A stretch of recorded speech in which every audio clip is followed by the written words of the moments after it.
Yo, what is going on, guys? This is Shadow Dragon here, and welcome back to Doki. This is my Christmas special, guys. This is part 8, so if you haven't seen the previous parts, please check them out. We're currently on the last story, which is Monica's. And yeah, Merry Christmas to everyone celebrating, by the way. Let's get going. Oh, you're back. Sorry about that scream. For whatever reason, the dreams have been getting worse than the mental scarring, if you can believe it. Please, next time, if you can, try keeping the window open. You don't have to listen to me when you get busy, but please keep the window open. It'll help minimize the nightmares a bit. Anyway, I'd like to go to the kitchen now. But can talk again while I bake you something. That sounds great, Monica. Perfect, let's go. I bet you're wondering what I'm baking for you. Recently, I've been feeling a little nostalgic, so I'm gonna try my hand at making cupcakes. You know what? You deserve these nightmares, no? Man, Natsuki's are always the best. At least I thought they were. I haven't ever eaten real food before, but I think Natsuki's cupcakes may have come close. They're always so delightfully delicious. Natsuki was so cute. I imagine she'd be like, it's not like I bought this present for you, dummy, when giving presents away. That's what tsunderes do, right? They pretend that they don't like the person they're romantically interested in, but when you break their facade, they suddenly become cute. I really don't understand why. Yeah, I don't understand why either. Like, you appreciate a person, why wouldn't you tell them? Is it the nerves, the fear of being rejected? If Natsuki's here right now, maybe I'd ask her. While I put these cupcakes in the oven, we wait for them to get finished. Why don't I tell you more Christmas facts? I'm a little dead from last episode. Good, because I'm not going anywhere. Let's see. Maybe starting with some food facts would be appropriate. Have you ever wondered where candy canes came from? I mean, no, but now I do because I freaking love candy canes, alright? My favourite part's about Christmas. Supposedly they date back all the way to 1670. Flippin' oh. There was a choir master at Germany's Cologne Cathedral that gave his young singers sugar sticks during the living crate ceremony. Said sticks are bent to shepherd's crooks. If you have no idea what those look like, think of a walking stick. Candy canes wouldn't carry over to the United States till 1847.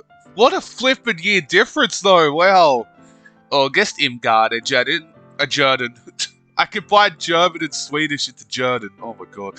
August Imgard, a German-Swedish immigrant, decorated a small blue spruce with paper ornaments and candy canes.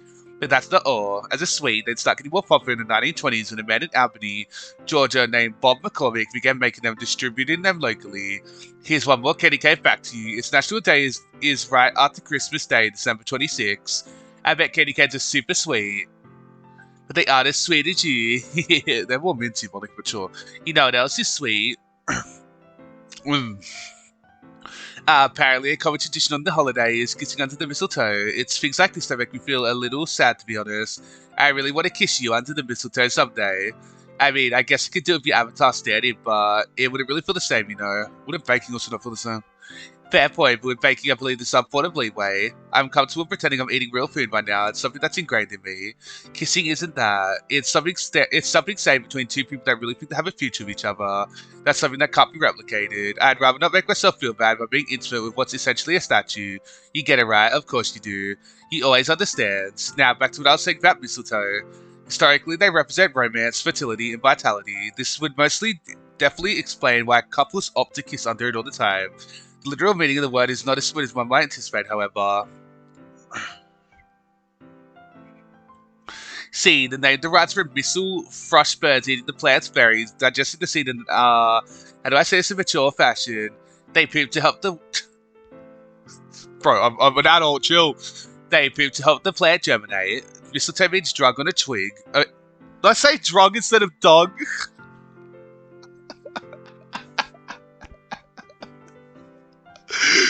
Bro, it's like 4 in the morning and here I am talking about poop on a flippin' stick. What the hell am I doing with my life? Mistletoe means dung on a twig. So next time you think about kissing under a mistletoe, think about how you're practically kissing under a plant that birds poop on. Gosh, I figured you scare myself out of ever trying to kiss you under a mistletoe. Oh well, at least there's some other ways of kissing you when I come to your reality. Sitting down in your lap, wrapping my legs around you as you sit on your gamer chair. I don't want to imagine that. Oh god, now I'm thinking about it. No, get that out of my head. Pitting you against the wall, straddling you in bed. Excuse me, Monica, I'm not into that. I'm only teasing you. I wouldn't do anything you weren't comfortable with. Consent is the most sexy thing about a relationship, after all. I think I might have seen a PSA related to that once while internet surfing. Stop me if you heard this one before. A blue hedgehog runs to the screen. Then he says something about the lines of, hold on, let me see if I can remember this. He said something like, if someone tries touching it away, it makes you feel uncomfortable. That's no good. I want to say I don't know what this is, but unfortunately I do. God damn it. Honestly, ever since seeing that, that stuck with me. But I remember that Sonic video too. Oh god. I mean, obviously I knew what he was trying to tell me already. It's common sense. But I really didn't think such good advice could come from a blue anthropomorphic hedgehog. I wonder if he ever caught on. Maybe I can look that up next if the dreams decide to be gentle. Jeez, I keep going on tangents today, I'm sorry. I guess it really has been a bit since the last time you logged in, not counting today, I mean. Every time you log off makes me wish you that much more. This would be a follow in your reality. I can see whatever I want then. I mean, they're eventually right. Of course you won't want to go. Okay. You're the best. I'm glad I have someone like you that believes in me. They're done. Alright, let me get them out of the oven. You may not see them, but they definitely exist. That's just an excuse for not being able to edit a cupcakes, right? Here you go. You might not be able to be, but actually grab them, but I planned ahead. I'll leave it in your mouth for you, and your avatar should be on autopilot through the rest. But imagine that was a thing. Let me bring you over here real quick, and there we go. I'm opening your mouth now. This feels a little weird on my end, but on yours, well, you can't really see much. It's just your imagination. I don't want to imagine Monica opening my mouth. Perfect, it's working as intended. Now tell me, how good is it? Okay, so I'm supposed to imagine a cupcake. Judging by my general, acceptance of cupcakes, I'm not really a massive fan of them. Like, if they're too dry and the icing's not good enough, just don't even give me one, honestly, because they're not good. So, I'm gonna go with that. I'm just gonna go good. Really? Well, thank you. I know I was good, but if you can't impress you that much, Monica, I literally chose the worst option. I'm supposed I'm not too surprised, so that cooking is love made visible. I guess now we know that logic applies to baking as much as it does to cooking. What would you like to do now? I think I want to have a snowball fight. Okay. Never actually experienced snow in real life, I wish. But you can't really do much, I keep forgetting that. I guess we could make a snowman. Then again, it would just be you watching me make it. And we'd be stuck on a static background. You wouldn't even be able to see the snowman anyway. You'd just be watching me. It would be so awkward. I'm sorry I have to go for now. So I'm assuming with Monica's story, we have to make her experience the nightmares and come to terms with what she's done. That's so screwed up. I love it. I mean, I don't love that it's happening to Monica. I mean, I love the idea. It's smart. Huh? Oh, you're leaving again. Must be pretty pizza today, huh? Do you have family over? Make sure you tell them I said hello. If I told my family that a girl with a white ribbon said hello to them, I'm pretty sure they'd call me nuts. Alright, I'll leave you be for right now. Love you. Wait, are you closing the window again? Please don't. I know I said I could handle it, but they've been getting worse today. Please get the window open. It's more like keep the laptop open. I love this though. This is so cool. Like how it turns black. No.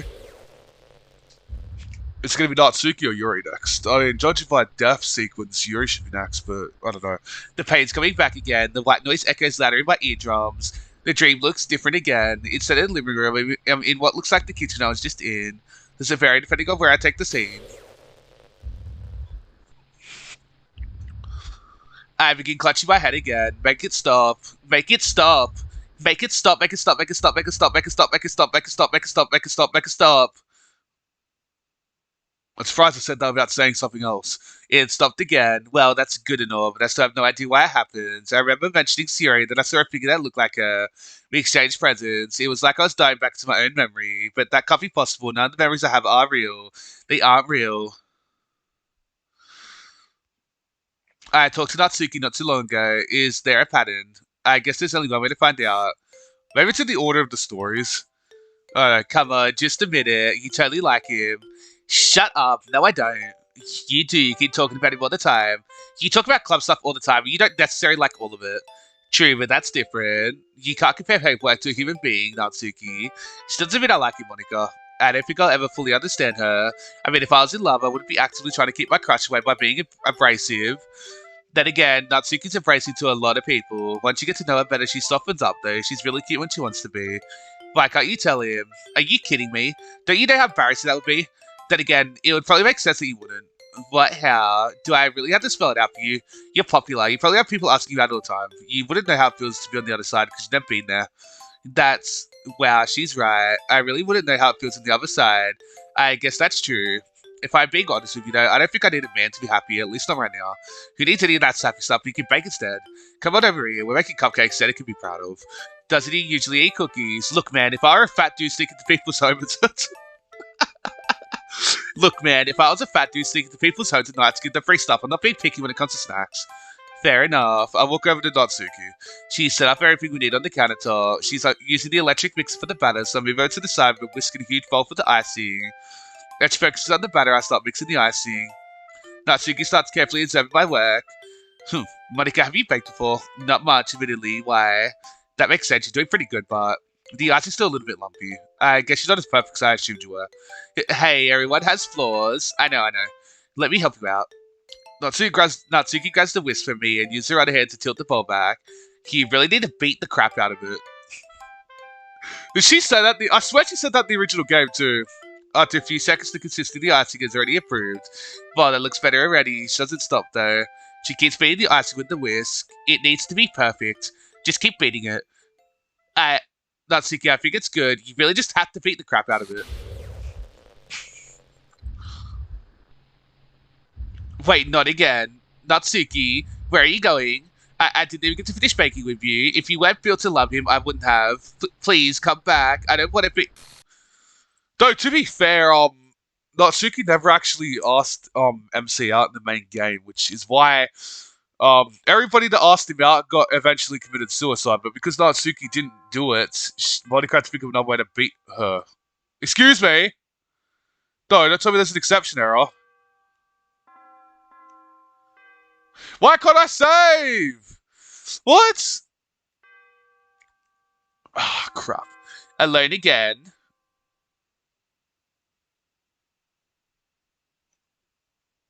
Thank goodness, you're back. I told you not to close the window. Why did you close it? Did you have an emergency? I hope you're doing okay with whatever's going on in your reality. Do you mind if we just go to your avatar's room? I need to lay down.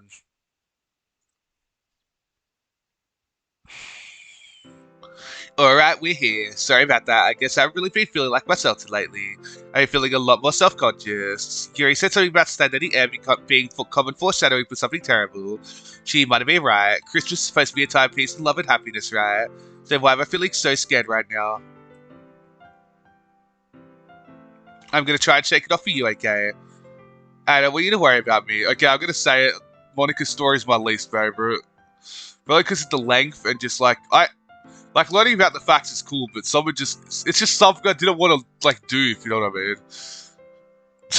And I want you to worry about me. I'm here to spend time with my favorite person in the entire world. There may not be much we can do, but I'm okay with that. You are too, right? No, I'm not. Yes, I am. Of course you are. Of course you are. So, I mentioned Yuri earlier. I wonder what she usually does around this time. Probably some reading. She never liked to go out much. Some people have different ways to be happy though, and if Yuri's was staying inside while enjoying a nice cup of tea, who am I to judge her for it? Except, well, in the right, because she isn't real. She never can be, she never will be. None of them will. Are you okay? Don't feel bad, Monica. You were only doing what you needed to do. That's just bull crap. You did nothing wrong. Exactly, you get it. I'm so glad you always understand me. Now, what to do? Actually, this situation reminded me of something. Time for an impromptu writing tip of the day. Have you ever felt stuck while writing something? It could be anything, a poem, a story, a script. You're at this one part, you really don't know what you want to do to convey it yet. You think you have something, but moments later it goes away or you think it sucks. This is what we call writer's block, a condition where an author goes through creative slowdown. If you haven't done creative slowdown, the best way to do it would be walking away from the segment you're working on. Now, walking away from the thing giving you writing block in the first place can take many forms. You can take a break for a moment, use the spare time to play video games, take a walk, maybe go to sleep. These actions often help us mentally clear our heads so that when we come back to what was stumping us before, we know how to move forward. Alternatively, if you still want to work on that poem or story, come back to that segment stumping you later. You might have other parts that you really want to get to anyway. Get to those parts and work backwards. It might help you remember what you wanted to make happen for the segment that was stumping you initially. Have you ever heard of the phrase, one step forward, two steps back? It's kind of like that, except you're still making progress for every step. The two steps back are really another two steps forward made by going backwards. Just make sure you don't trip on the way back and get stuck somewhere else. That'd be pretty stressful. That was Monica's writing tip for the day. Okay, what else can we do? When you get to a debate, but you can't convince me that you love me more than I love you. But that probably wouldn't be possible. You have to be able to speak to me first. The script's broken so badly that I can't have a conversation with the avatar in the first place. You just feel listening to me talk again. God, my throat's killing me. Story ends, please. Is this what love is? Staring into a motionless husk over and over, hoping that there's someone behind the screen actually listening to me. I mean, for all I know, you could be having this on auto and doing something else right now. Or worse, you could be recording or streaming again without me knowing. I swear to God, if that's a relevant reference, that'd be a bit terrifying. Like, imagine I was thinking that we're on a private date this whole time you actually stream this to an audience. I'd in fact be the invasion of, oh, you are recording this. What? No, not again, bro. How does she know? How does she actually know? Well, this is a surprise. Hi, everyone. Now that I know you're all here, I have a bit of a personal request. Could we all actually forget about a couple of minutes ago and I said those things about straddling my love in bed? That was meant to be private. Is she gonna jump scare me again? We're going to have a talk about this later. That aside, I don't know how much fun this really is for you. Can you really watch me talk to you like this over and over without getting bored? I can't do much else here other than talk. My skills are limited and I'm afraid I might break the game entirely if I try anything now. I knew more about what I was doing, maybe I'll be able to implement more fun stuff like mini-games. One of these days, maybe I can code something like, I don't know, a chessboard. Do you like chess? Big chess is a neat little game. Maybe we can play chess. Yeah, but I don't know how to play chess. Then we might get bored of that too. Maybe I'm already boring you. Am I boring you? Yes. Good. I'm sorry I have to go for now. Again, I didn't even think you're back on for that long this time. Well, in any case, hope you come back soon.